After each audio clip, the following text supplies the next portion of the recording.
நண்பர்களுக்கு வணக்கம். இது பிரேக் நியூஸ் தமிழ்.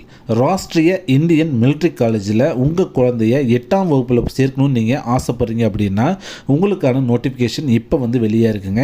டிஎன்பிஎஸ்சிலேருந்து வெளியே இருக்கக்கூடிய இந்த அஃபிஷியல் நோட்டிஃபிகேஷனில் இருக்கக்கூடிய விஷயங்களை தான் நாம் இந்த நியூஸில் டீட்டெயிலாக பார்க்க போகிறோம். அதுக்கு முன்னாடி நம்ம சேனலுக்கு நீங்கள் ஃபஸ்ட் டைம் வந்திருக்கீங்கன்னா மறக்காமல் சப்ஸ்கிரைப் பட்டனை கிளிக் பண்ணிடுங்க. இந்த ராஷ்ட்ரிய இந்தியன் மிலிட்ரி காலேஜ் ஆனது டேராடூனில் அமைஞ்சிருக்குங்க. 2025 அதாவது ஜூலை 2025க்கான அட்மிஷன் ப்ராசஸ் தான் இப்போ நடந்துகிட்ருக்குங்க. இதுக்காக பார்த்திங்கன்னா ஒரு என்ட்ரன்ஸ் எக்ஸாம் மாதிரி கண்டக்ட் பண்ணுவாங்க.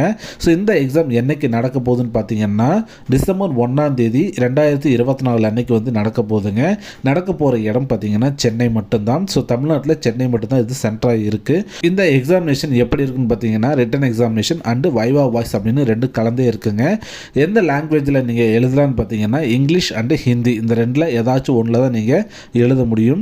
உங்களுக்கான சப்ஜெக்ட் என்னென்னு பார்த்தீங்கன்னா மேக்ஸ் அண்டு ஜிகேங்க, ஜென்ரல் நாலேஜ் இருக்கு இல்லையா அது. ஸோ மேக்ஸும் ஜிகே மட்டும் இருந்தால் போதும். இது பார்த்திங்கன்னா ரிட்டன் எக்ஸாமினேஷனுக்கு. வைவா வாய்ஸாக என்னென்னலாம் இருக்குன்னு பார்த்தீங்கன்னா intelligence, personality and communication skill இதெல்லாம் பார்த்திங்க அப்படின்னா வைவா வாய்ஸில் உங்ககிட்ட கேட்பாங்க. இதுக்கு நீங்கள் குவாலிஃபை ஆகணும்னா ரிட்டன் எக்ஸாமில் நீங்கள் 50% மார்க் நீங்கள் வாங்கியிருந்தால் தான் உங்களை இன்டர்வியூக்கு கால்ஃபர் பண்ணுவாங்க.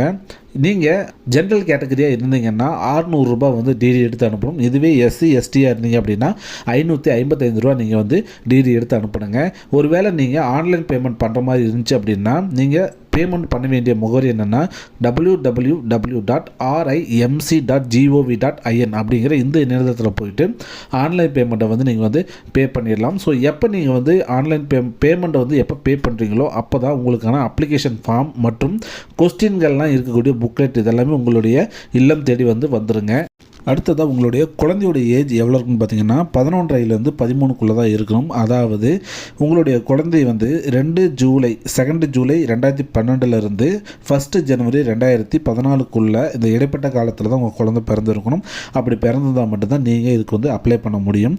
கடைசி நாள் என்னன்னு பார்த்தீங்கன்னா 30/9/2024 5:45 சாயந்தரம் அந்த டைமுக்குள்ளார உங்களோட அப்ளிகேஷன் ஆனது அவங்களுடைய டேராடூனுக்கு காலேஜுக்கு போயிடணும். அப்படி அதுக்கப்புறமேட்டு வர்றதெல்லாம் பார்த்தீங்க அப்படின்னா எடுத்துக்கொள்ளப்பட மாட்டாது அப்படின்னு சொல்லியிருக்கிறாங்க. ஒருவேளை அவங்க போஸ்ட்டில் நமக்கு தேவையான அப்ளிகேஷன்லாம் அனுப்பும்போது போஸ்டலில் நீங்கள் சரியான அட்ரஸ் கொடுத்துருந்து உங்கள் வீட்டுக்கு அப்ளிகேஷன் ரீச் ஆகலைன்னா அவங்க பொறுப்பு இல்லைன்னு சொல்லிட்டாங்க. அதுக்கப்புறமேட்டு நீங்கள் உங்களுக்கு இப்போ இந்த மாதிரி கிடைக்கல அப்படிங்கிற பட்சத்தில் நீங்கள் வேறு யார்ட்டாச்சும் ஒரு அப்ளிகேஷன் வாங்கி ஜெராக்ஸ் போட்டுக்கிட்டு அதை நீங்கள் ஃபில் பண்ணி அனுப்புனீங்க அப்படின்னா அந்த அப்ளிகேஷன் ரிஜெக்ட் செய்யப்படும் அப்படின்னு சொல்லியிருக்கிறாங்க. ஸோ டிடி எடுக்கிறப்ப தெளிவாக கேபிட்டல் லெட்டர்ஸில் ஃபில் பண்ணுற மாதிரி சொல்லியிருக்கிறாங்க. இந்த நோட்டிஃபிகேஷனுடைய பிடிஎஃப் லிங்க்கை பார்த்தீங்கன்னா நம்ம வீடியோவோட டிஸ்கிரிப்ஷனில் கொடுத்துருக்கேன்.